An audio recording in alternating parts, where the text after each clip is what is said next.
प्रश्न नंबर 1। हरिहर काका कहानी समाज के किस कटु सत्य को उजागर करती है?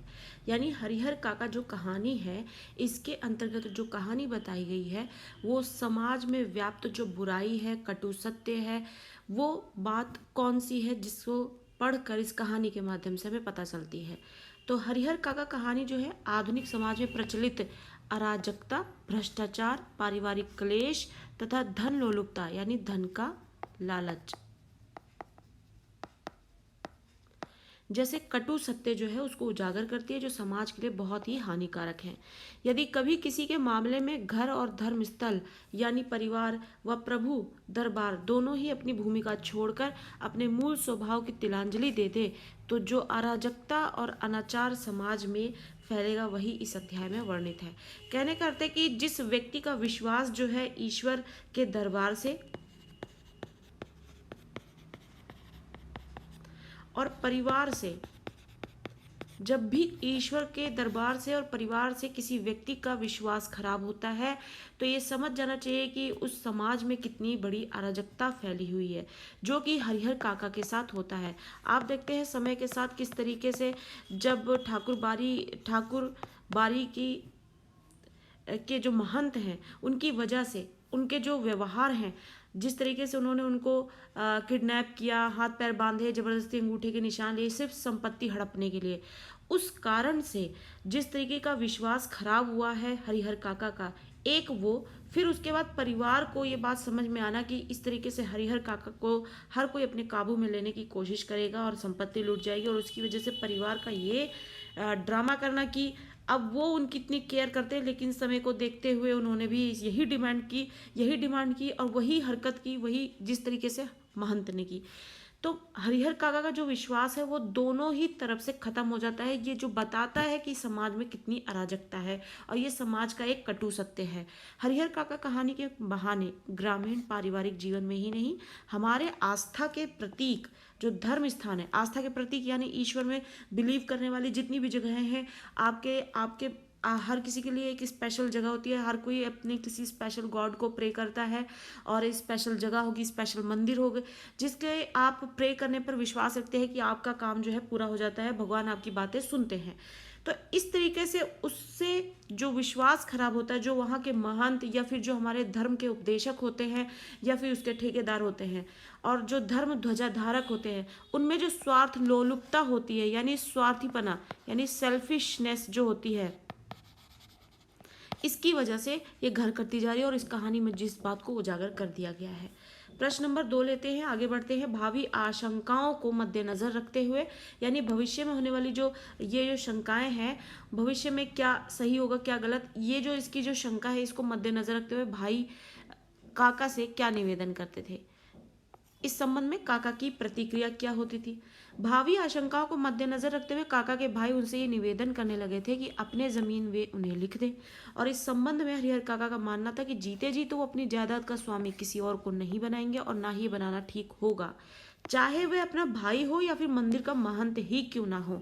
उन्होंने ये निश्चय किया कि जीते जी किसी को जमीन नहीं लिखेंगे।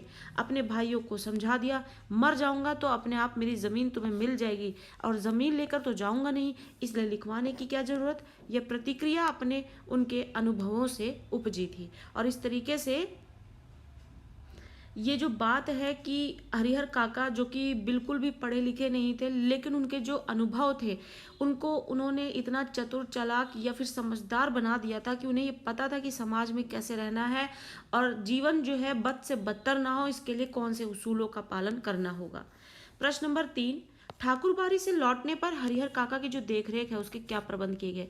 जब ठाकुरबाड़ी में महंत के द्वारा बहुत बुरा सलूक किया गया और उनसे जबरदस्ती अंगूठे के निशान लिए गए हरिहर काका से, और उनके हाथ पैर बांधकर उनको बंदी बनाकर रखा गया, तो इस घटना के बाद जब उनको वहां से छुड़ा कर लाया गया तो हरिहर काका के भाई लोग ने उनकी किस तरीके से देखरेख करनी शुरू की। ठाकुरबाड़ी से मुक्त कराने के बाद उन्हें दलान पर नहीं, अब घर के अंदर रखा जाने लगा था, किसी बहुमूल्य वस्तु की तरह संजो कर। जिस तरीके से आप अपने घर में जो गहने जेवरात या फिर पैसे होते हैं या फिर और भी बहुत सारी बहुमूल्य चीज़ें होती हैं, उनको आप छुपा कर संभाल कर और बड़े ही सलीके से रखते हैं, उसी तरीके से अब यहाँ पर हरिहर काका के साथ होने लगा। पहले वो दलान में रहते थे, लेकिन अब जब से ये घटना घटित हुई है तब से उनको एक बहुमूल्य वस्तु की तरह सजोया और छिपाया रखा जाता है। उनकी सुरक्षा के लिए रिश्ते नाते में जितने भी सूरमा थे सबको बुला लिया गया, हथियार जुटा लिए गए, 24 घंटे पहरे दिए जाने लगे। अगर किसी आवश्यक कार्यवश काका घर से बाहर गांव निकलना चाहते तो 4-5 की संख्या में हथियारों से लैस लोग जो है उनके पीछे आगे दौड़ते चलते। लेस का मतलब, यहाँ पे बहुत सारे बच्चे जो है कंफ्यूज होंगे, लेस का मतलब होता है युक्त, यानी चीज़ों का होना साथ में।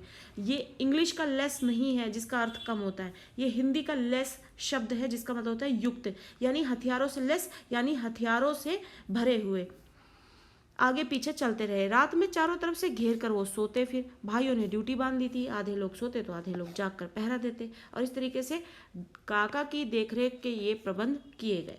प्रश्न नंबर 4, महंत जी की बात सुनकर हरिहर काका के क्या विचार, हरिहर काका जो है वो कैसे विचार वो करने लगे। हरिहर काका जो है देर रात तक महंत जी की बातें सुनते रहे। महंत जी की बातें उनके मन में बैठती जा रही थी। ठीक ही तो कह रहे थे महंत जी, कौन किसका है, 15 बीघे की फसल भाइयों के परिवार को देते हैं तब तो कोई पूछता नहीं है, अगर कुछ ना दे तब क्या हालत होगी। यानी महंत की बातें सुनकर हरिहर काका के दिमाग में भी ये बातें आने लगी कि भाइयों को पता है कि मैं जीते जी अगर नहीं भी दे रहा हूँ अपनी प्रॉपर्टी तो मेरे मरने के बाद तो उन्हीं की होनी है, फिर भी मेरी ये हालत है, ये इज्जत है, ये कदर है घर में। तो फिर ये इस बात में उनको दम नजर आने लगा। और उनके जीवन में तो ये स्थिति है कि मरने के बाद उन्हें कौन याद करेगा, सीधे सीधे उनके खेत हड़प जाएंगे। ठाकुर जी के नाम लिखते तो पुश्तों तक लोग उन्हें याद भी करेंगे। जब अब तक के जीवन में तो ईश्वर के लिए उन्होंने कुछ किया नहीं, अब अंतिम समय में ये बड़ा पुण्य कमा ले। लेकिन ये सोचते हुए भी हरिहर काका का मुंह खुल नहीं रहा था। भाई का परिवार तो अपना ही होता है, उनको ना देकर ठाकुर बाड़ी में देना उनके साथ धोखा और विश्वासघात होगा। और इस तरीके से जो है महंत जी की बातें जो मैनिपुलेटिंग बातें हैं जिसमें हरिहर काका कहीं ना कहीं फंस रहे होते हैं, लेकिन हरिहर काका अपने विचार जो है आगे कायम करते हैं, बढ़ाते हैं, सोचते हैं। और कहीं ना कहीं हरिहर काका जो है मैनिपुलेट हो चुके होते हैं, लेकिन फिर भी वो उनकी बातों में नहीं आते हैं। वो अपने उसूलों पर चलते हुए नजर आते हैं, अपने दिमाग से अपने विचारों से आगे बढ़ते हैं। प्रश्न नंबर 5, हरिहर काका जिस वक्त गुस्सा कर रहे थे इसकी सूचना महंत तक कैसे पहुंची। जिस दिन ये घर में सीन क्रिएट होता है कि घर में मेहमान आए हैं, घर में बहुत बढ़िया बढ़िया पकवान बन रहे हैं, हरिहर काका इंतजार कर रहे हैं कि आज तो अच्छा खाना खाने को मिलेगा, क्योंकि बीमारी से उठने के बाद जो है उनको बहुत अच्छा खाने को मन करता था। और पत्नियां जो है भाइयों की, उनको ये बात सिखा देने के बावजूद भी जो है हरिहर काका नज़रअंदाज किए जाने लगे। लेकिन आज काका जो है वो उम्मीद लगा के बैठे कि आज उन्हें अच्छा पकवान खाने को मिलेगा, पर बाद में जब उन्हें खाने में भात मट्ठा और अचार ही मिलता है तो फिर हरिहर काका का आज गुस्सा फूट जाता है और वो खाना उठा के फेंक देते हैं।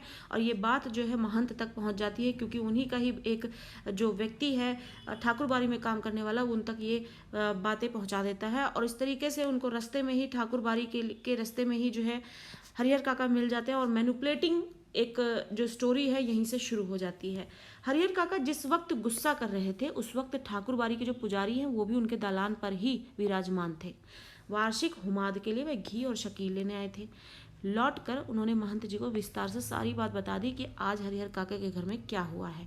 अब उनके कान खड़े हो गए और वो बहुत इसको शुभ दिन महसूस करने लगे कि अब जो है हरिहर काका को मैनिपुलेट किया जा सकता है, क्योंकि हरिहर काका के आगे पीछे कोई नहीं है, ना उनकी बीवी है, ना उनके बच्चे हैं, और उनकी वसीयत को जो है मैनिपुलेट करके इस तरीके से हड़पा जा सकता है।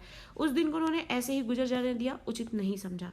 तत्क्षण टीका तिलक लगा, कंधे पर राम नामी लिखी चादर डाली। जिस तरीके से पंडित लोगों के आप देखेंगे कंधे पे राम नाम की और पीली एक आप कह सकते हैं कंधे पे पड़े एक कपड़ा होता है, वही चादर डाल ठाकुरबाड़ी से वो चल पड़ते हैं।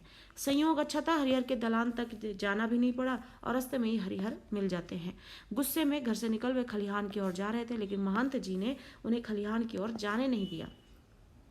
अब अपने साथ वो उसे ठाकुरबाड़ी ले जाते हैं। आगे बढ़ते हैं, प्रश्न नंबर 6 लेते हैं। हरिहर काका भोले किसान की अपेक्षा वो चतुर भी हैं और ज्ञानी भी हैं। कैसे? हरिहर काका एक सीधे साधे और भोले किसान की अपेक्षा चतुर और ज्ञानी व्यक्ति हैं। वे महसूस करने लगे थे कि उनके भाई जो हैं अचानक उनको जो आदर सम्मान और सुरक्षा प्रदान करने लगे हैं उसकी वजह उन लोगों के साथ उनका सगे भाई का संबंध नहीं होना बल्कि उनकी जायदाद है, अन्यथा वे उनको पूछते तक नहीं। यानी हरिहर काका को ये बात समझ में आ गई थी कि मेरा भाई होना या फिर एक ही खून का होना जो है ये मायने नहीं करा रहा है, ये मेरी प्रॉपर्टी है जिसकी वजह से लोग जो है मेरा इतना आदर सत्कार कर रहे हैं।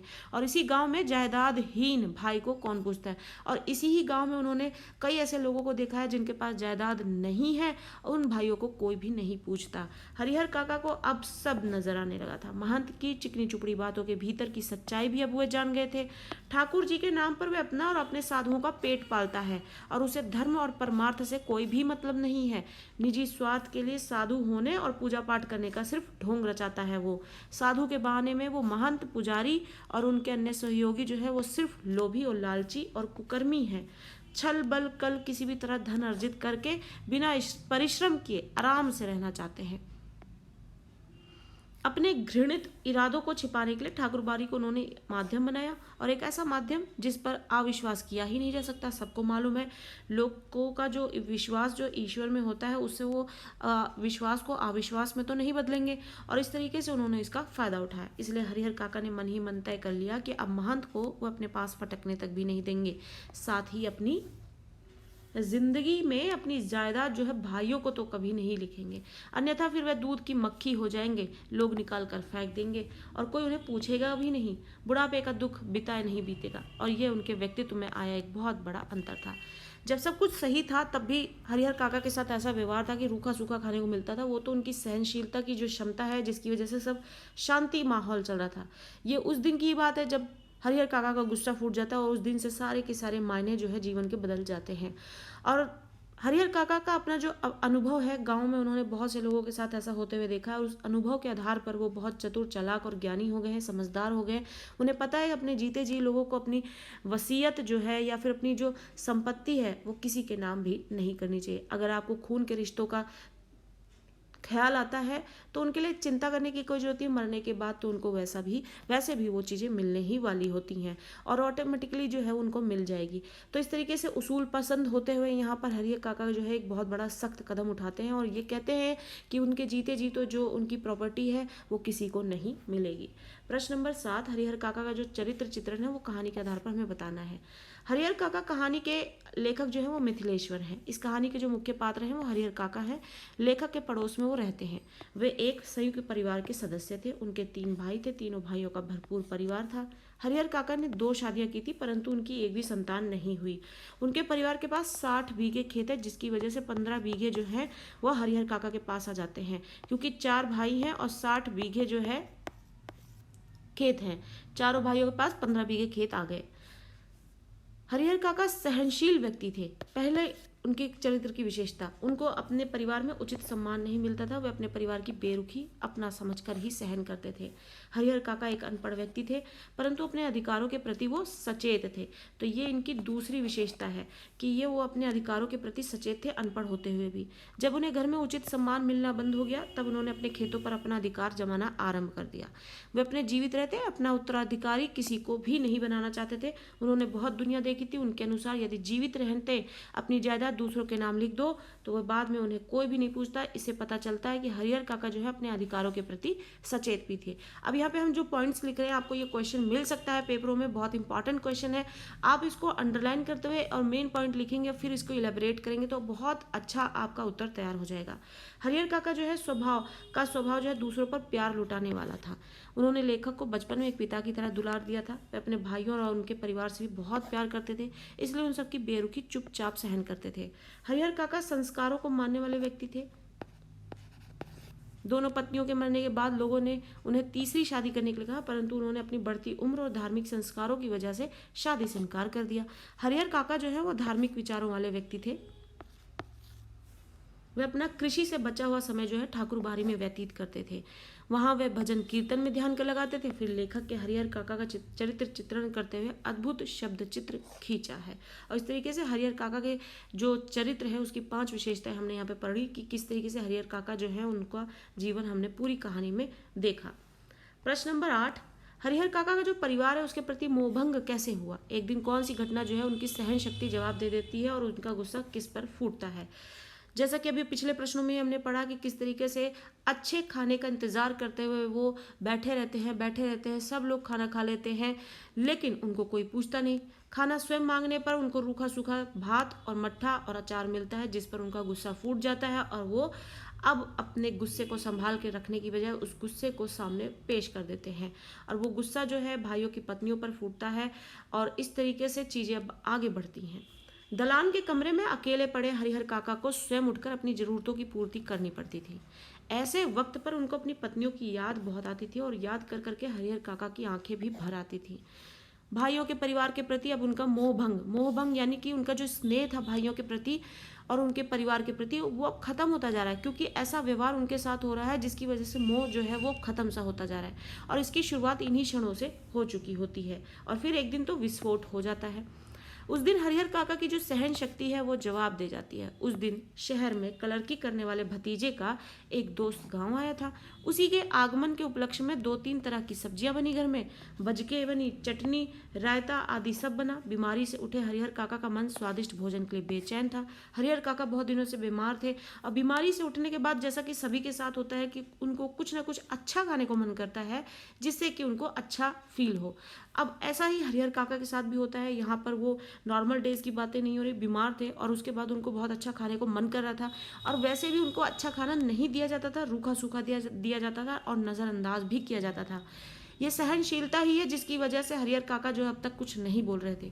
मन ही मन उन्होंने अपने भतीजे के दोस्त की सराहना की कि आज वो आया है जिसकी वजह से घर में अच्छा खाना बना है, और शायद मुझे भी आज अच्छा वो खाना मिल जाएगा।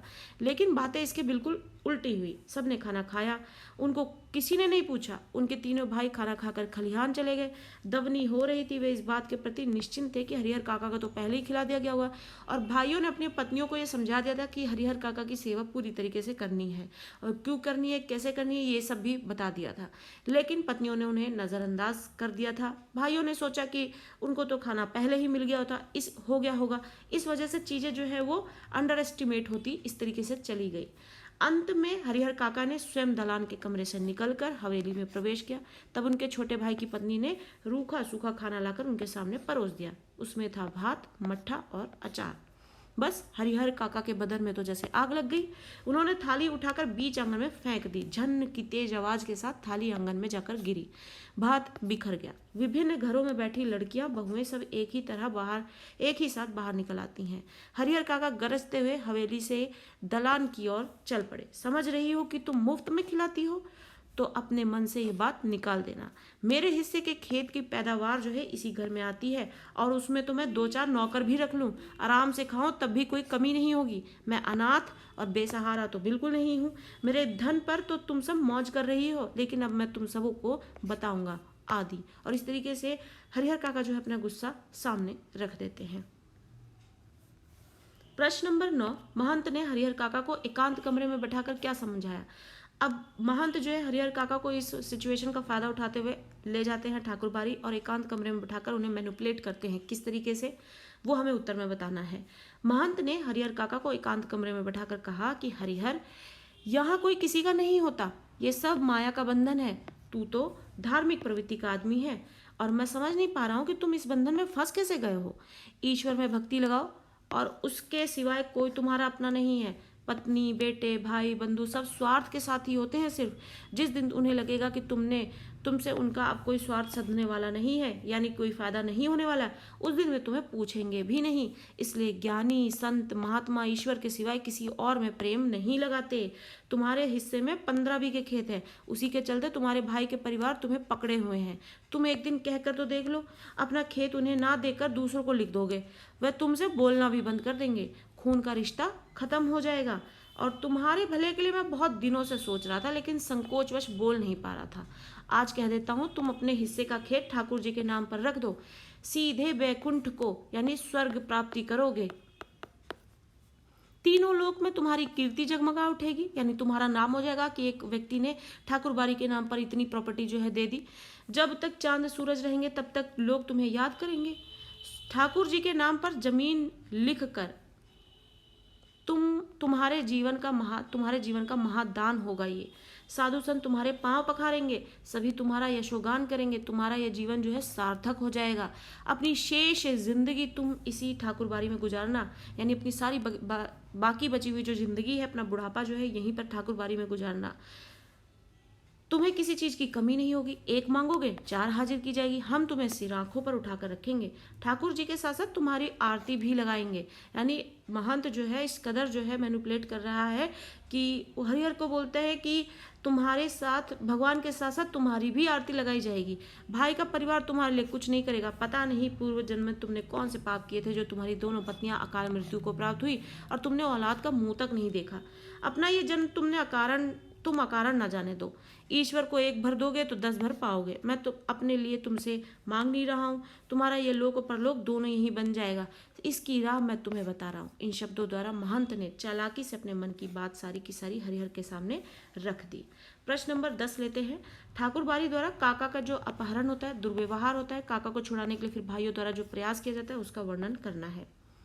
आधी रात के आसपास ठाकुर बारी के साधु संत और उनके पक्षधर भाला, गड़ासा और बंदूक से लैस एकाएक हरिहर काका के दलान पर आ धमकते हैं। हरिहर काका के भाई जो है इस अप्रत्याशित जिसकी आशा ना की गई हो,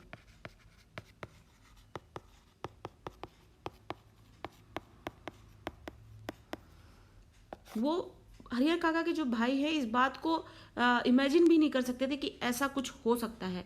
इससे पहले कि वो जवाबी कार्रवाई करें और गुहार लगाकर अपने लोगों को जुटाते, तब तक आक्रमणकारी जो है उनको पीठ पर लाद कर चंपत हो जाते। यानी कि जब तक वो शोर मचाते तब तक जो है हरिहर काका को वो पीठ पर लाद कर चंपत हो जाते, वहां से भाग जाते हैं।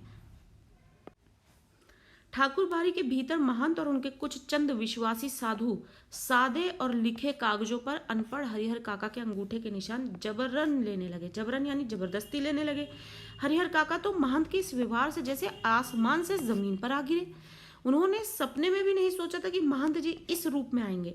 जिस महंत को वह आदरणीय और श्रद्धेय समझते, वह महंत उन्हें घृणित, दुराचारी और पापी नजर आने लगा। अब वे इस महंत की सूरत भी नहीं देखना चाहते थे। अब अपने भाइयों का परिवार जो है महंत की तुलना में उन्हें ज्यादा पवित्र, नेक और अच्छा लगने लगता है। हरिहर काका ठाकुर बारी से अपने घर पहुंचने के लिए बेचैन थे, लेकिन लोग उन्हें पकड़े हुए थे और महंत जी उन्हें समझा रहे थे कि तुम्हारे भले के लिए ये सब किया जा रहा है हरिहर। अभी तुम्हें लगेगा कि हम तुम्हारे साथ जबरदस्ती कर रहे हैं, लेकिन बाद में तुम समझोगे कि जिस धर्म संकट में तुम पड़े थे उससे उभरने के लिए यही एकमात्र रास्ता था। जब आप अपने आंसर में इस तरीके से कोटेशन पाठों से एग्जैक्ट वही लाइन उठाकर लिख देते हैं और इस तरीके से इन्वर्टेड कोमाज में, तो आपका उत्तर जो है और भी बेहतरीन बन जाता है। अगर आपसे हो सकता है तो आप इसे इस तरीके की कोटेशन जरूर याद करें अपने आंसर को अच्छा बनाने के लिए। ठाकुर बारी के भीतर जब जबरन जो अंगूठे का निशान लेने और पकड़कर समझाने का कार्य चल ही रहा था, तो दूसरी ओर हरिहर काका के जो तीनों भाई हैं वो सुबह होने से पहले ही पुलिस की जीप के साथ ठाकुर बारी आ पहुंचते हैं। पुलिस इंचार्ज के नेतृत्व में पुलिस के जवान जो है वो ठाकुर बारी की तलाशी लेने लगते हैं, लेकिन ना तो ठाकुर बारी के नीचे के कमरों में ही कोई पाया गया और ना ही छत के कमरों में ही। पुलिस के जवानों ने खूब छानबीन की, उस वृद्ध साधु के अलावा कोई दूसरा ठाकुर बारी में मिला ही नहीं। ठाकुर बारी के जो कमरे खुले थे उनकी तलाशी पहले ही ले ली गई थी। बाद में जिन कमरों की चिटकनी बनती उन्हें भी खोलकर देखा गया। एक कमरे में बड़ा सा ताला लटक रहा था। पुलिस इंचार्ज अभी ये सोच ही रहा था कि इस कमरे का ताला तोड़कर देखा जाए या छोड़ दिया जाए कि अचानक उस कमरे के दरवाजे को भीतर से किसी ने धक्का देना शुरू किया। अब भीतर से धक्का देने की शुरुआत हुई तो फिर इसमें शंका आ जाती है। पुलिस के जवान सावधान हो गए, ताला तोड़कर कमरे का दरवाजा खोला गया तो कमरे के भीतर से हरिहर काका जिस स्थिति में मिले उसे देखकर उनके भाइयों का खून खौल उठा। प्रश्न नंबर 11, ठाकुर बारी का विस्तार से वर्णन कीजिए। यानी जिस ठाकुर बारी की बात हो रही है हरिहर काका पाठ में, और उस गांव में ठाकुर बारी का इतना नाम क्यों है, वो क्या है, कैसे है, उसके विषय में हमें बताना है। लेखक के गांव में 3 प्रमुख स्थान है। गांव के पश्चिम इलाके में एक बड़ा सा तालाब है और गांव के मध्य में स्थित बरगद का एक बहुत पुराना वृक्ष, और गांव के पूरब में ठाकुर जी का विशाल मंदिर है जिसे गांव के लोग ठाकुर बारी कहते हैं। अधिकांश लोगों को विश्वास है कि अगर उनके यहाँ अच्छी फसल हो रही है तो वो ठाकुर जी की कृपा से हो रही है। मुकदमे में उनकी जीत हुई तो वो ठाकुर जी के ही चलते हुई है। लड़की की शादी इसलिए जल्दी हो गई क्योंकि ठाकुर जी को मनौती मनाई गई थी। मनौती यानी कि विश की गई थी, मान्यता मानी गई थी। लोगों के इस विश्वास का ही ये परिणाम है कि गाँव की अन्य चीज़ों की तुलना में ठाकुर बारी का विकास जो है 1000 गुना अधिक हो गया था। कहने का अर्थ है कि लोगों का विश्वास बन गया था ठाकुरबाड़ी में। उनको ऐसा लगता है कि यहाँ पर प्रे करने से और ठाकुरबाड़ी में मनौती मानने से जो है लोगों के जो जीवन में जो सबसे बड़े काम काउंट किए जाते हैं, आम व्यक्ति के जीवन में जो सबसे बड़ी बड़ी चीज़ें काउंट की जाती हैं, वो सारे काम जो है वो ठाकुरबाड़ी में मनौती मानने की वजह से ही हुई है। और जब जब लोगों की मनौती पूरी होती तो लोग खुशी से जो है वहाँ पर अपनी क्षमता के अनुसार बहुत सारी चीज़ें जो है वहाँ पर दान कर दिया जाते हैं, जिसकी वजह से ठाकुरबाड़ी का जो विकास है वो 1000 गुना अधिक होता। अब तो ये गांव जो है ठाकुरबाड़ी के नाम से जाना जाने लगा। अब ये ठाकुरबाड़ी ना सिर्फ गांव की एक बड़ी और विशाल ठाकुरबाड़ी है, बल्कि पूरे इलाके में इसकी जोड़ की दूसरी कोई ठाकुरबाड़ी ही नहीं है। ठाकुरबाड़ी के नाम पर 20 बीघे खेत हैं। धार्मिक लोगों की एक समिति है जो ठाकुरबाड़ी की देखरेख और संचालन के लिए प्रत्येक 3 साल पर एक महंत और एक पुजारी की नियुक्ति भी करती है। तो वहाँ का जो संचालन है बड़े ही नियम से होता है, लेकिन जो महंत हैं किस तरीके से लालची हैं, स्वार्थी हैं, वो पाठ में हमें दिखाया गया। और इस तरीके से हरिहर काका पाठ से संबंधित बहुत सारे प्रश्न हमने यहाँ पे डिस्कस किए जो आपके टर्म टू एग्जामिनेशन के लिए बहुत हेल्पफुल होने वाले हैं। इसी तरीके से आपकी जो प्लेलिस्ट है आप उसको चेकआउट करें, ढंग से देखें, आपको सारा कंटेंट जो है एक ही प्लेलिस्ट में मिल जाएगा। अच्छी तैयारी करें, अच्छा स्कोर करें और चैनल के साथ यूं ही बने रहें जिससे कि आपको आने वाली वीडियोस जो है टाइम पर मिलती रहे, कंटेंट टाइम पर मिलता रहे, अच्छा और क्वालिटी कंटेंट मिलता रहे। वीडियो अच्छी लगती है तो लाइक करते रहे, ज़्यादा से ज़्यादा शेयर करते रहे और चैनल